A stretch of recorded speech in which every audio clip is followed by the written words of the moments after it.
살아계신 하나님의 말씀을 잘 들으면 우리 영혼이 잘됨 같이 범사가 잘 되고 강건해질 줄로 믿습니다. 은혜와 평안이 끊이지 않게 될 줄로 믿으시기를 바랍니다. 안 잊어버리시겠죠? 평화, 평안, 화평 다 비슷한 말이죠. 화목 다 비슷한 말입니다. 오늘 성경에 보니까 이 찬양이 누구에게 울려 퍼졌는가 하면 위로는 하나님께 울려 퍼졌지만은 목자들에게 양치는 들의 목자들에게 울려 퍼졌습니다. 우리는 목자라고 그러면 굉장히 전원적이고 목가적이고 아주 낭만적으로 생각하지만 실제는 그렇지 않습니다. 아주 그 유대 나라의 하층 노동자들입니다. 사회적으로는 멸시와 천대를 받는 가난한 사람들이었어요. 그런 사람들에게 이 평안의 메시지, 영광의 메시지가 울려 퍼진 줄로 믿습니다. 참 하나님은 신기하신 분이세요. 놀라운 분이세요. 예루살렘에 부자들도 많이 있었는데 예루살렘 궁전에 권력자들도 있었을 텐데 그들에게 먼저 소식을 전하지 않으시고 낮고 가난한 멸시받는 이 목자들에게 먼저 전하셨다는 것입니다. 왜 그랬을까요? 이 목자들은 가난하고 소망이 있어야 되기 때문에 더 간절한 갈망이 저들의 마음에 있은 줄로 믿습니다. 그리고 하나님께 은혜 받는 것은 항상 간절함이 있을 때 하나님께서 은혜를 주시는 줄 믿으시기를 바랍니다. 사람이 말이죠. 돈이 많아지면 생각이 달라집니다. 권력이 생기면요. 다른 사람을 보는 눈이 달라집니다. 다른 사람을 높이 보는 게 아니라 자기를 높여보고 다른 사람을 밑으로 보기 시작합니다. 한글은 아주 지혜로운 것도 있겠지만은 보통의 경우는 그렇습니다. 그래서 여러분 돈 있는 게 하나님 앞에 항상 좋은 게 아니에요.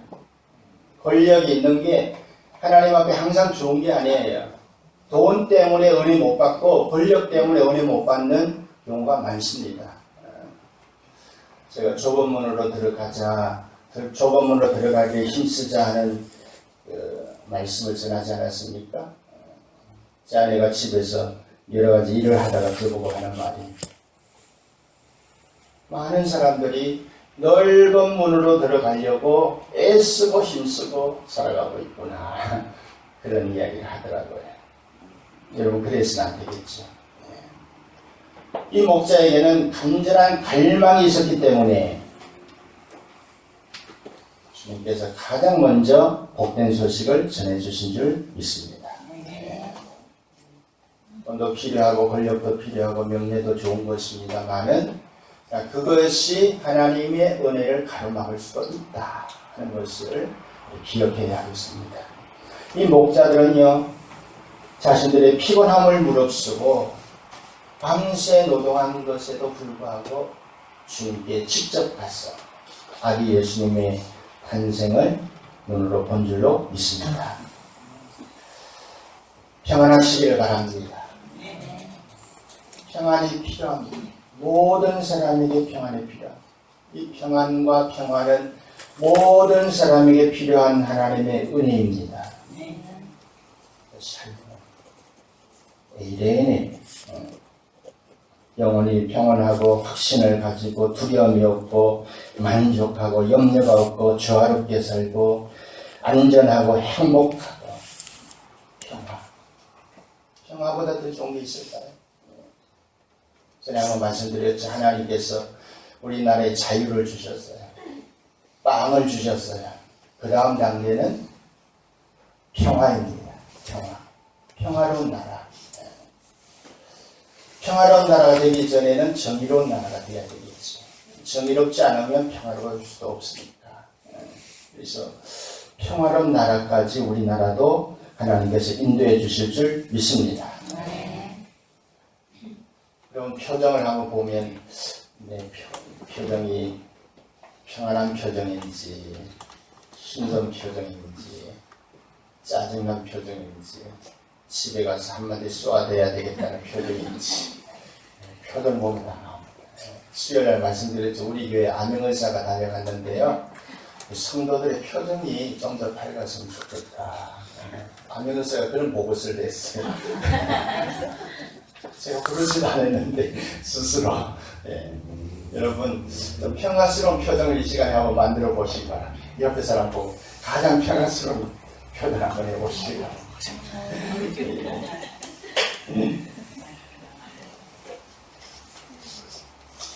여러분 우리들 인생 한 해 살고 이제까지 살아왔지만 참 염려가 많습니다. 두려움이 많습니다. 올 한 해도 어떻게 살아왔나 정말 장애물 경기 같아요. 하나 지나가면 또 하나 나오고 하나 지나가면 또 하나 나오고 애들 공부시키면 끝났나 했더니 결혼시켜야 돼요. 결혼하면 끝났나 했더니 또 집 사야 된다 그러고 언제가 끝입니까? 집은 사주지 마세요. 공부시킨 것도 끝내세요. 살아보면 참 장애물은 많은데 평화는 잠깐인 것 같습니다. 그래도 올 한 해 동안 무탈하게 대가 없이 잘 지내오셨죠? 이건 너무 감사한 일이에요. 제가 오늘 아침에 어떤 분의 설교를 듣는데요.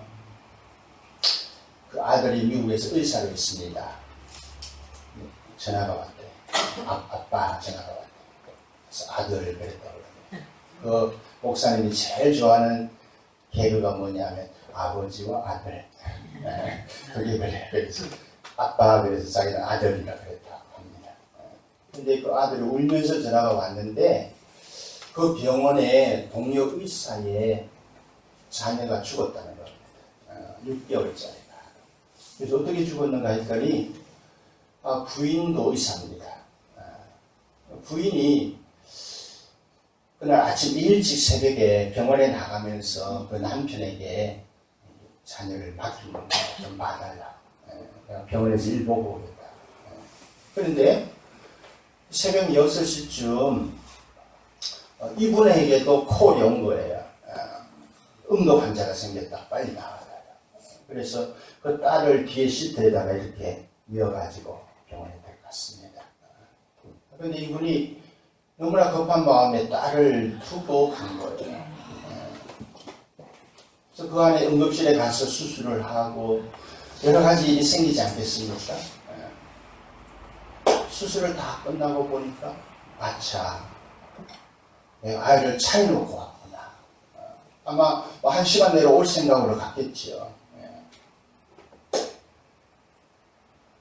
그때서 생각했는데 오후 3시. 그 새벽부터 오전 6시부터 오후 3시까지 창에 그 뜨거운 물이 있다가 죽었다.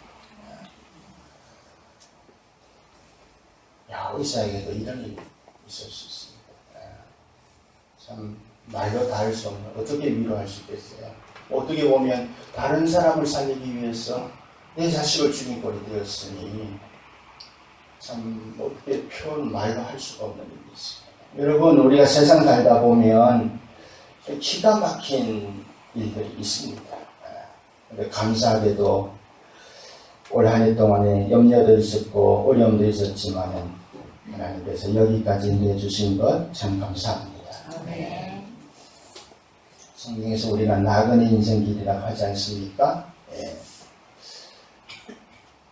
세상 사람들은 나그네 인생 길인까지는 알아요. 근데 누구와 같이 가야 되고 어디로 가는지는 모릅니다. 갈수록 답이 없습니다. 처음에는 다 아는 것 같았는데 청년 때는 세상에 다 아는 것 같았는데 갈수록 아는 게 없습니다. 갈수록 할 수 있는 게 없어져요. 사랑하는 여러분, 전에도 말씀드렸듯이 시편에 또 아브라함의 역사를 보면 우리는 누구와 같이 가는 것을 알고 있습니다. 하나님이 우리와 함께 하시는 줄 믿으시기를 바랍니다. 우리는 어디로 가는지 알고 있습니다. 날빛보다 햇빛보다 더 밝은 천국에 평화의 나라, 그 나라에 우리는 주님 계신 곳에 가는 줄 믿으시기를 바랍니다. 그래서 어둠 속을 헤매는 나그네가 되지 마세요. 주님이 빛으로 이 세상에 오셨는데 주님과 함께하면서 빛으로 밝게 사는 나그네가 되시기를 주님의 이름으로 부탁을 드립니다. 수요일에 말씀드렸죠. 어둠 속의 삶에 두 가지가 일어난다고 그랬죠. 하나는 요가먼지 분간이 안 됩니다. 분별을 못한다는 것입니다. 그럼 믿지 않는 사람들은 무엇이 선한 것인지 무엇이 악한 것인지 무엇을 하나님이 기뻐하시는지 무엇을 하나님이 미워하시는지 분별을 못합니다. 그래서 선을 악이라 그러고 악을 선이라고 그러고 그렇게 살아가고 있습니다. 여러분 하나님의 말씀을 따라서 하나님이 기뻐하시는 길로 항상 나가시기를 부탁드립니다. 어둠 속에 있으면 두려움이 생깁니다.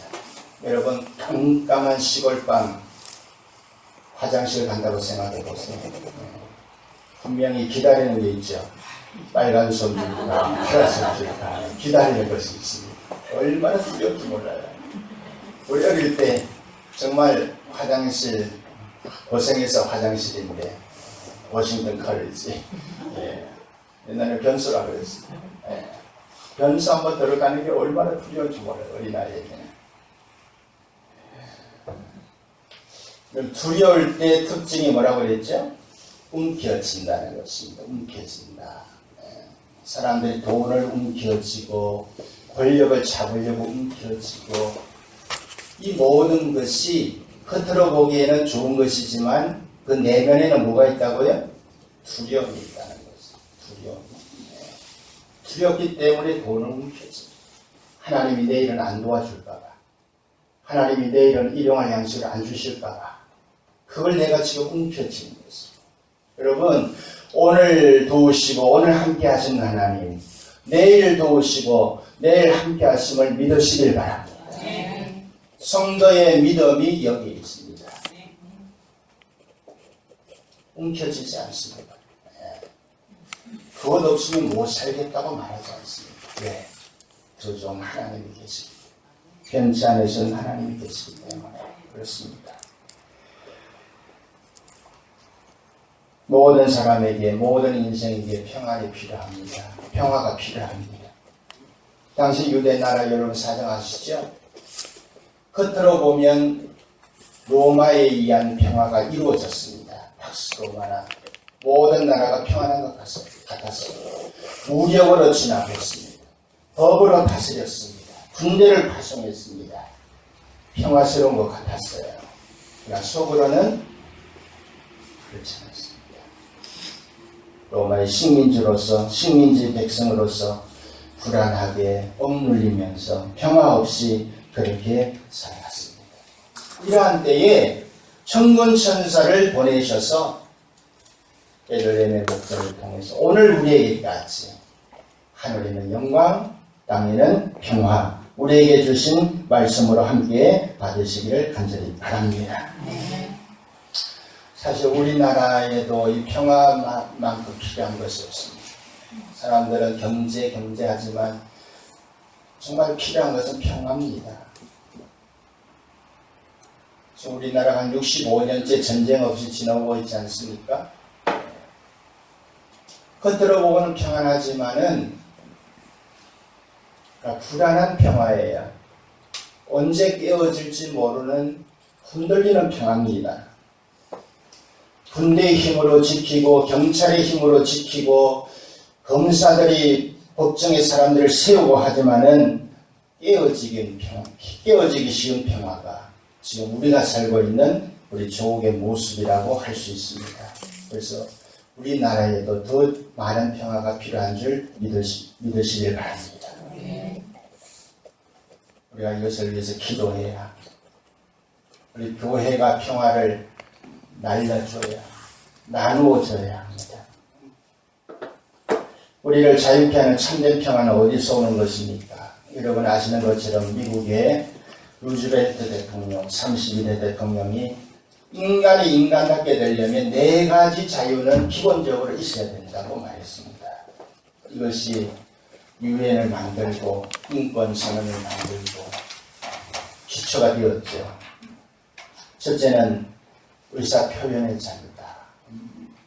마음대로 말할 수 있어야 된다는 것입니다. 두 번째는 예배의 자유다. 신앙의 자유가 있어야 한다. 세 번째는 별피부로부터의 자유다. 경제, 가난으로부터 자유함을 받아야 된다. 네 번째는 공포로부터의 자유. 엄청난 무기들을 지금 중국이, 일본이, 북한이 쌓아놓고 있습니다. 한국이 조그만 땅에 있다고 해도 조금밖에 가지고 있지 않습니다. 뉴스를 보니까 일본이 미국, 중국을 대적해서 지금 세계에서 제일 좋은 전투기를 100대를 사온다고 그럽니다. 지금 우리 나라 안에서 이렇다 저렇다 싸우고 할 때가 아닙니다. 사실은. 엄청난 무기들을 채워놓고 있습니다.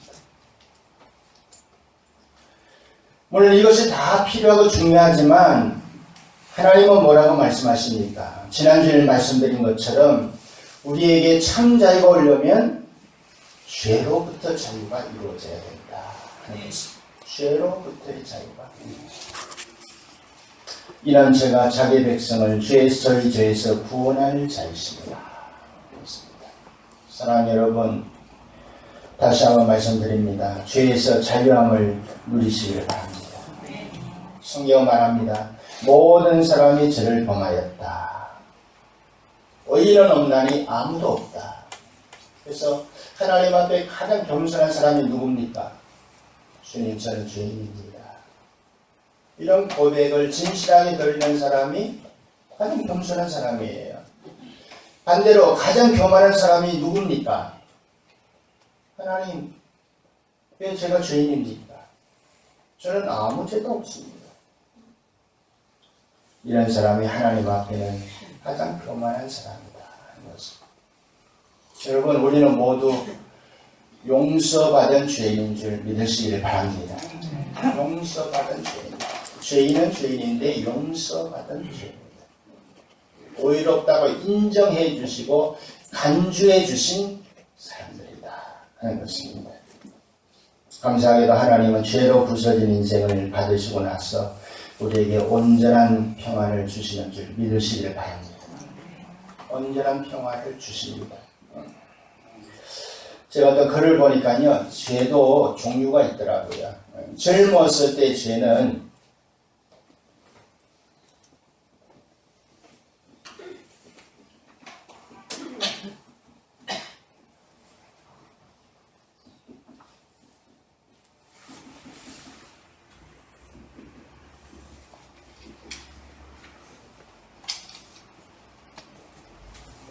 젊었을 때, 20, 30대 젊었을 때는 육체의 정욕이 아주 왕성할 때라는 것입니다. 성경에도 그렇게 되어 있죠. 육체의 정욕을 피하고 하나님을 따르는 경건한 자들과 같이 교제해라, 디모데야. 그렇게 말씀했죠. 젊었을 때는 이 육체의 정욕에 빠지기가 너무 쉽다 하는 것입니다. 대표적으로.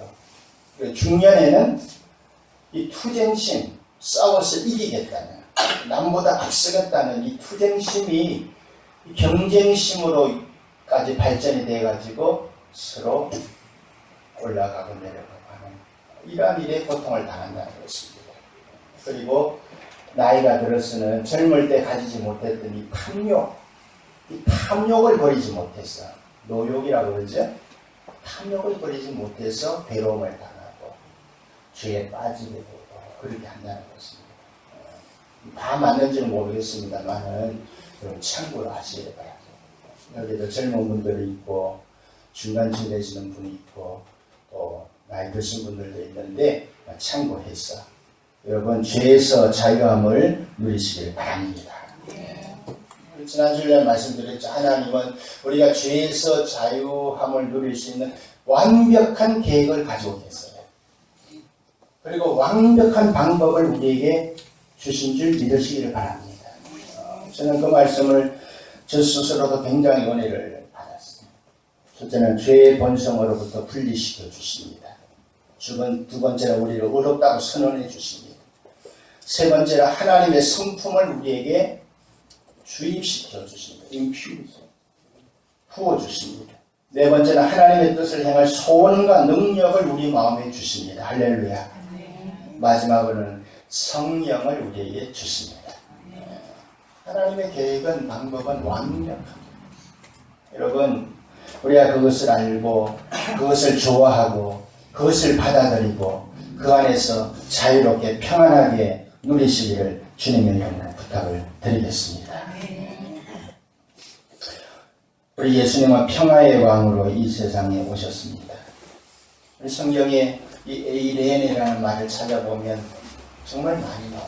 제가 다 소개하지는 못하겠습니다. 이 복음도 화평의 복음이라고 말씀하셨어요. 제일 중요한 것은 요한복음 14장에서 평안을 너에게 주노니 나의 평안을 너에게 주노라. 내가 주는 평안은 말해봅시다. 세상이 주는 것과 같지 않다. 다르다는 것입니다. 여러분, 세상이 주는 평안은 환경과 여건에 따라서 주어지는 평안이 많습니다. 잠시 왔다가 다른 문제에 부딪히면 곧 없어지는 평안이 될 가능성이 많아요. 주님이 주시는 평안은 전적으로 다릅니다. 환경과 상황과 어떤 여건에도 동요하지 않는 참 평안을 주님은 우리에게 주십니다. 이것이 세상이 모르는, 따라합시다, 숨어있는 평안입니다. 할렐루야. 우리 성도들에게는 세상 사람들이 모르는 숨어있는 평안이 있어요. 세상 사람들이 우리 믿는 사람과 교제하다가 나중에는 그것을 발견해야 돼요. 아, 나와 다르다. 상황과 여건과 환경이 이렇게 어려운데 어떻게 평안할 수 있지? 숨어있는 평안. 여러분, 모세의 어머니가 어린 모세를 살리기 위해서 어떻게 했습니까? 갈대 상자에 역청을 바르고 갈대숲에 이렇게 숨겨놓지 않았습니까? 어떤 어머니가 그렇게 할 수 있겠어요? 조금 있으면 그 차에 탄 아이처럼 죽을 수도 있는데, 근데 여러분 생각해 보세요. 모세의 어머니는 믿음의 어머니도 있습니다. 모세를 넣어서 그 광주리를 나일강에 놓기 전에 그의 마음에 먼저 믿음으로 하나님의 보호의 손길에 이 모세를 밖에 놓을 줄 믿으시길 바랍니다. 그런 믿음이 있었기 때문에 내어다 놓은 거예요. 그냥 될 대로 되라, 우연히 어떻게 발견되겠지, 잘 됐으면 좋겠다, 막연한 그런 뜻이 아니었어요. 먼저 어머니의 마음에 하나님께서 이 아이를 보호해주시고 이 아이를 지켜주실 것을 믿는 그 손길에 내어놓으신 거예요. 사랑하는 여러분, 우리에게도 때로는 어려움이 있습니다. 고난이 왜 없겠습니까? 병도 있을 수 있고 가난도 있을 수 있고 어려움도 있을 수 있고 심지어는 죽음도 있을 수 있습니다. 여러분, 주님이 주시는 참 평안은 병 중에서도 평안한 것입니다. 할렐루야. 가난 중에서도 평안한 것입니다. 심지어는 죽음 앞에서도 평안한 것입니다.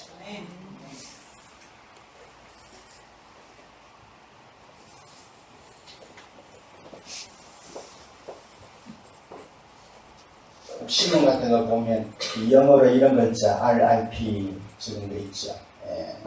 Rest in peace. 평안하게 잠들었다, 그런 뜻이죠. 사람이 죽었을 때 평안히 잠들었다. 명복을 빕니다. 우리나라에서 그렇게 말하는데 영미 대통령에서는 평안히 잠들었다, 그런 말을 하죠. 여러분, 이 세상에 평안히 잠들 수 있는 것이 어디 있겠습니까? 세상 사람들은 죽었어야 평안히 잠들었다고 말하죠. 여러분, 주님이 주시는 참 평안을 누리면 가난 중에서도 고난 중에서도 역경 속에서도 죽음 앞에서도 평안하게 되는 줄 믿습니다. 저는 개인적으로 올해 작년에 참 감사해요. 아, 내가 병원의 침대에서 죽었으면 어떻게 됐을까? 병원의 침대에 누워서 죽는 인생이 아니라 일어나서 주님의 일을 하다가 죽는 인생이 되니 참 그것도 감사하다 하는 그런 마음이 들더라. 그래서 병상에서 죽을 것이 아니라 순교해야 되겠다 하는 믿음이 생기더라. 이렇게 좋은 말 하면 따라해야 합니다. 병상에서 죽지 말고 주의 일 하다가 삽시다. 아멘. 병상에 죽을 수 있어요. 하루에 사고 얼마나 많은데요. 세상에 질병이 얼마나 많은데요. 그럴 수도 있어요. 그러지 말고 주님의 일 하면서 살다가 영광스럽게 주님 앞에 설 수 있기를 간절히 바랍니다. 여러분, 성경의 지혜를 말씀드립니다. 평안을 누리려면 아무것도 염려하지 말고 주께 맡기십시오.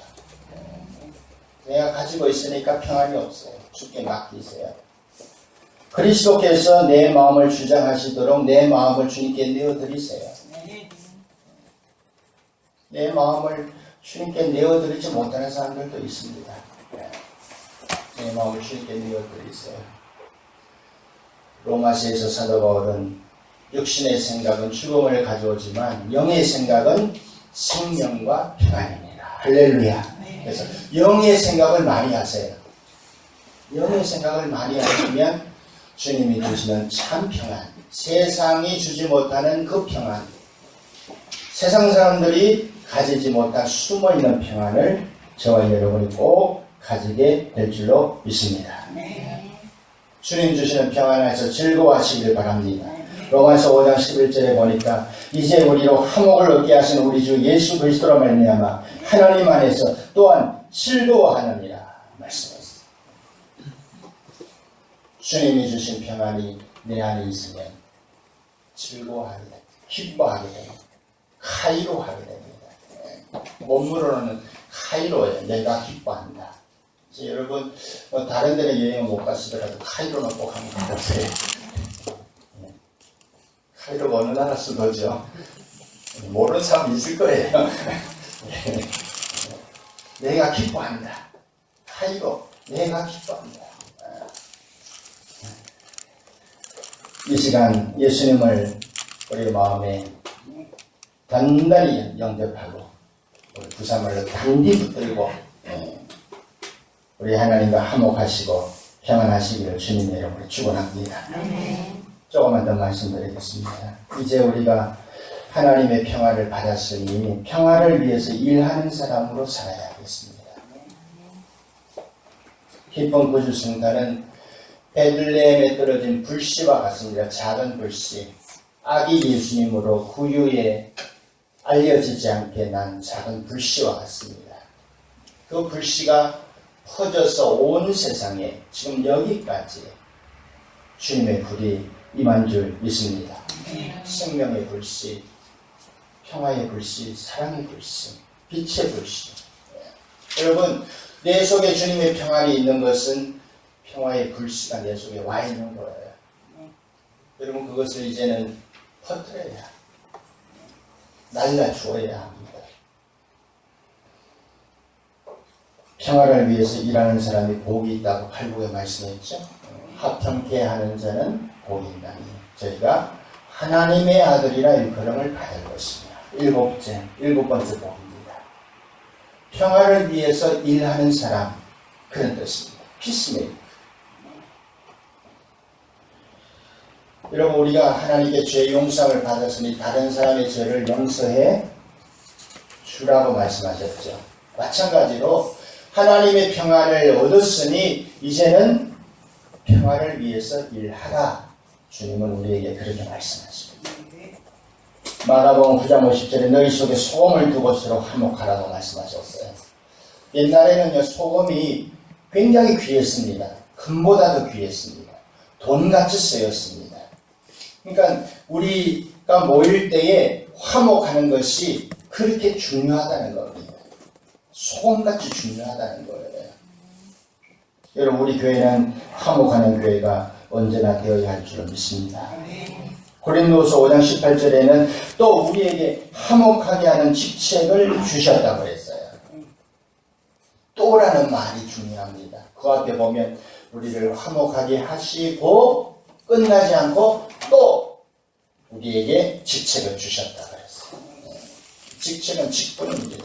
그래서 교회 안의 모든 직분은 따라해봅시다. 화목하게 하는 직분입니다. 아멘. 목사님도 화목하게 하는 직분이고 집사님들도 화목하게 하는 직분, 구역장님도 화목하게 하는 직분. 네. 목사님이 교인들하고 싸워서 되겠습니까? 미안하지만 그런 교회도 있습니다. 성도가 목사님하고 싸워서 되겠습니까? 그러면 안 됩니다. 구약에 보면 아주 몹쓸 사람 중에 하나가 제사장과 싸우는 자라고 그랬어요. 그러면 안 됩니다. 집사님들은 다 화목하게 하는 직분인 줄 믿습니다. 그래서 교회 안의 모든 직분은 다 화목하게 하는 직분이다 하는 것입니다. 말씀을 받으시고 복이 되시기를 바랍니다. 성경에는 심지어 불신자하고도 화목하라고 그랬어요. 내가 옳아도 그 사람이 옳지 않아도 할 수 있는 대로 너희로서는 모든 사람으로 더불어 화목해라. 그렇게 말씀하셨어요. 불신자하고 싸워가지고는 전도가 안 됩니다. 하나님의 영광이 가려집니다. 그래서 사실은 좋은 교회가 되려면요, 불신자에게도 칭찬받는 교회가 되어야 됩니다. 아브라함이 불신자에게 칭찬받지 않았습니까? 요셉이 불신자에게 칭찬받지 않았습니까? 교회가 자꾸 커지다 보니까 불신자들에게 욕먹는 교회들이 자꾸 생깁니다. 이런 것들은 결코 좋은 것이 아닙니다. 특별히 예배 드리기 전에 화목된 마음을 준비해서 예배 드려야 된다. 예물을 제단 앞에 두고 형제에게 가서 화목하고 와서 예배 드리라 그랬어요. 우리 성도들이 10분 전에 와서 준비된 예배를 드리기를 원합니다. 그런데 10분이 늦었어요. 어떤 분이 예배 마치고 식사 시간에 오늘 왜 늦었습니까? 예, 제가 화목하고 온다고 늦었습니다. 그러면 제가 막 박수를 칠 거예요. 아, 진짜 잘했습니다. 예. 다음 주에는 10분 더 늦어도 괜찮습니다. 아마 그럴 거예요. 예. 시간이 중요하겠습니까? 마음이, 화목하는 마음이 훨씬 더 중요한 줄 믿습니다. 예. 여러분 꼭 기억하세요. 화평케 하는 자는 복이 있나니 그들이 하나님의 아들이라 일컬음을 받을 것이요. 여러분 사도 바울의 원칙대로 너희는 하나님의 교회에서나 이방인의 모임에서나 거치는 자가 되지 말아라. 트러블 메이커가 되지 말아라. 화목하는 자가 되라. 참 복된 말씀입니다. 여러분 이 말씀을 믿음으로 받으시기를 바랍니다. 마지막으로 한 가지 더 말씀드리면 세상의 완전한 평안은 예수님이 다시 오실 때 이루어집니다. 우리가 사는 이 세상은 약간의 평안은 있습니다. 불안한 평안은 있습니다. 흔들리는 평안은 있어요. 완전한 평안은 이 세상에는 없습니다. 유엔이 있지만 유엔이 있다고 세상이 완전 평화스러운 것은 아닙니다. 군대가 있어도 경찰이 있지만 정치인의 말도 완전하지 않습니다. 약간의 평화를 주는 것입니다. 온전한 평화는 예수님 다시 오실 때 우리에게 주어질 줄로 믿습니다. 전도서 1장 8절에 보니까 만물의 피곤함을 사람의 말로 다 할 수 없나니 그랬습니다. 우리만 피곤한 게 아니에요. 젊은이도 피곤하고 어린아이도 피곤합니다. 3살짜리 눈만 붙은 애도 피곤합니다. 아침에 엄마 찾았는데 엄마가 없어요. 어딘지 모르지만 어린이집에 와 있어요. 네, 얼마나 피곤한 인생입니까? 어린아이 편에서 한번 생각해 보세요. 12살까지는 엄마가 필요한데 다 커서 뭐 엄마 해봤자 옛날에 그 엄마는 아니죠. 그죠? 어린아이도 만물의 피곤함을 말로 다 할 수 없습니다. 전에 말씀드렸잖아요. 코롱 그 회장이 그만두면서 그동안에 다이아몬드 숟가락 입에 물고 있는다고 이빨 다 나갔다고. 가난한 사람도 어렵지만은 부자도 힘듭니다. 꼭 같지는 않겠지만 힘든 것이 있을 것입니다. 로마서 8장 22절에 보니까 피조물이 다 이제까지 함께 탄식하며 함께 고통당하는 것을 우리가 아나니 그랬어요. 사람만 피곤한 게 아니라 동물도 피곤하고 양육강식에 쌓여서 식물도 피곤하고 미생물도 피곤하고 밤에 가도 피곤하고 만물의 피곤함을 말할 수 없다고 그랬어요. 로마서 8장 21절에 보니까 하나님의 자녀들의 영광의 자유에 이르는 것을 모든 피조물들이 바라고 있다. 사도 바울은 정말 천재예요. 아주 영적인 천재입니다. 우리 사람 피곤한 것만 우리는 생각하는데 만물의 피곤합니다.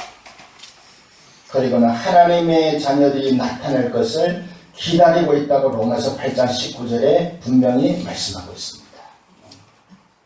사실은 이사야 선지자가 이미 그 이야기를 했습니다. 이사야서 11장에 보면 이사야가 평화의 노래를 부릅니다. 어떤 노래입니까? 사막에 샘이 넘쳐 흐르리라. 사막에 꽃이 피어 향내 내리라. 주님이 다스리는 그 나라가 오면은 사막이 꽃동산 되리. 독사굴에 어린이가 손 놓고 장난쳐도 울지 않는 잠사랑과 평화의 그 나라가 이제 속히 오리라. 아멘. 네. 노래를 잘 못 부르니까 자신감이 없어요. 연습을 많이 해야 되는데. 이사야 선지자가 메시아가 오시면 평화의 나라가 그것이 우리의 마음이 이루어졌고 할렐루야. 그리고 주님이 다시 오실 때 영광스럽게 천군천사와 함께 다시 오실 때 그 노래를 불렀던 그 천군천사와 다시 오실 때에 이사야의 평화의 노래 그리고 천군천사들의 하나님께 영광 땅에는 평화 온전하게 다 이루어질 줄 믿습니다. 그래서 이제 남은 소원은 하나예요. 마라나다 아멘 주 예수 오시옵소서. 여러분 집 사세요.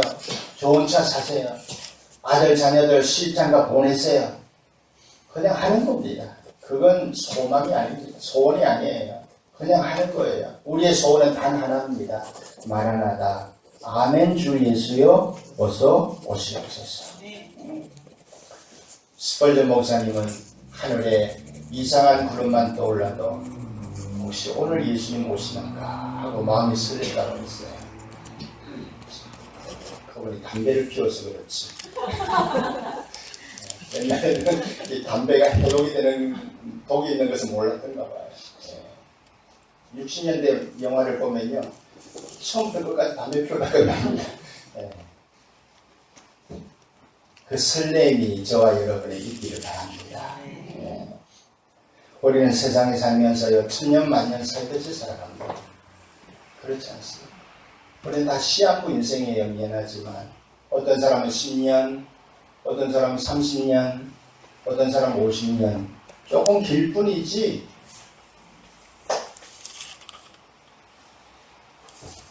여러분 우리는 오늘을 살고 주님 오실 것을 생각하면서 그렇게 믿음으로 잘 사시기를 바랍니다.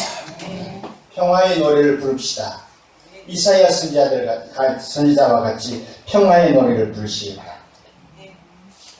평화, 평화, 하나님 주신 선물. 아멘. 평화 없는 이 세상은 싸움과 뭐죠? 불안과 싸움뿐인가? 찬송가 있죠. 사랑하는 여러분, 주님은 평화의 왕으로 우리의 마음에 오시기를 바랐습니다. 여러분의 마음을 여시기 바랍니다. 평화의 왕으로 영접하시기를 바랍니다. 그분이 주시는 죄 용서함으로 말미암는 평안을 세상이 주지 못하는 참 평안을 누리시면서 주님 나라에 같이 소망 가운데 바라보시고 들어갈 수 있는 우리 모두가 되시기를 주님의 이름으로 축복합니다.